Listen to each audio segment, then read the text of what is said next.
Le petit chaperon rouge. Un conte de Charles Perrault. Il était une fois une petite fille de village, la plus jolie qu'on eût su voir. Sa mère en était folle, et sa grand-mère plus folle encore.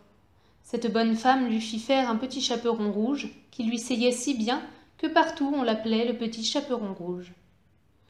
Un jour, sa mère ayant cuit et fait des galettes lui dit « Va voir comment se porte ta grand-mère, car on m'a dit qu'elle était malade. Porte-lui une galette et ce petit pot de beurre. » Le petit chaperon rouge partit aussitôt pour aller chez sa grand-mère, qui demeurait dans un autre village. En passant dans un bois, elle rencontra compère le loup, qui eut bien envie de la manger. Mais il n'osa, à cause de quelques bûcherons qui étaient dans la forêt. Il lui demanda où elle allait. La pauvre enfant, qui ne savait pas qu'il était dangereux de s'arrêter à écouter un loup, lui dit « Je vais voir ma grand-mère et lui porter une galette avec un petit pot de beurre que ma mère lui envoie. » « Demeure-t-elle bien loin ?» lui dit le loup. « Oh oui !» dit le petit chaperon rouge. « C'est par-delà le moulin que vous voyez tout là-bas, à la première maison du village. » « Eh bien, dit le loup, je veux l'aller voir aussi. Je m'y en vais par ce chemin-ci et toi par ce chemin-là, et nous verrons qui plus tôt y sera. » Le loup se mit à courir, de toute sa force, par le chemin qui était le plus court, et la petite s'en alla par le chemin qui était le plus long, s'amusant à cueillir des noisettes, à courir après des papillons et à faire des bouquets des petites fleurs qu'elle rencontrait. Le loup ne fut pas longtemps à arriver à la maison de la grand-mère. Il heurte. Toc toc. Qui est là? C'est votre petite fille, le petit chaperon rouge, dit le loup, en contrefaisant sa voix, qui vous apporte une galette et un petit pot de beurre que ma mère vous envoie.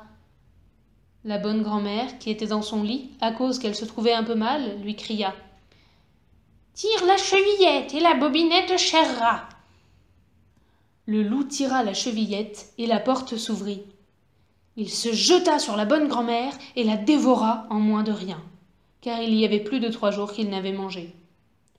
Ensuite, il ferma la porte et s'alla coucher dans le lit de la grand-mère, en attendant le petit chaperon rouge, qui quelque temps après vint heurter à la porte. Toc toc.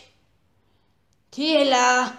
Le petit chaperon rouge, qui entendit la grosse voix du loup, eut peur d'abord, mais croyant que sa grand-mère était enrhumée, répondit « C'est votre petite fille, le petit chaperon rouge, qui vous apporte une galette et un petit pot de beurre que ma mère vous envoie. » Le loup lui cria en adoucissant un peu sa voix « Tire la chevillette et la bobinette cherra !» Le petit chaperon rouge tira la chevillette et la porte s'ouvrit. Le loup, la voyant entrer, lui dit en se cachant dans le lit sous la couverture « Mets la galette et le petit pot de beurre sur la huche et viens te coucher avec moi. » Le petit chaperon rouge se déshabille et va se mettre dans le lit, où elle fut bien étonnée de voir comment sa grand-mère était faite en son déshabillé.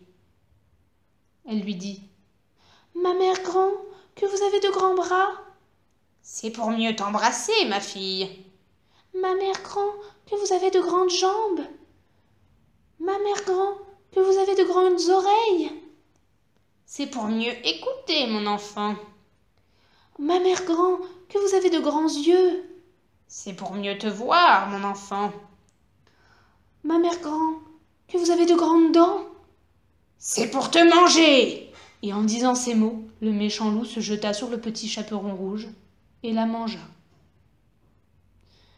Moralité. On voit ici que de jeunes enfants, surtout de jeunes filles, belles, bien faites et gentilles, font très mal d'écouter toutes sortes de gens, et que ce n'est pas chose étrange s'il en est temps que le loup mange. Je dis le loup, car tous les loups ne sont pas de la même sorte. Il en est d'une humeur accorte, sans bruit, sans fiel et sans courroux, qui, privés, complaisants et doux, suivent les jeunes demoiselles, jusque dans les maisons, jusque dans les ruelles. Mais hélas, qui ne sait que ces loups doucereux, de tous les loups, sont les plus dangereux.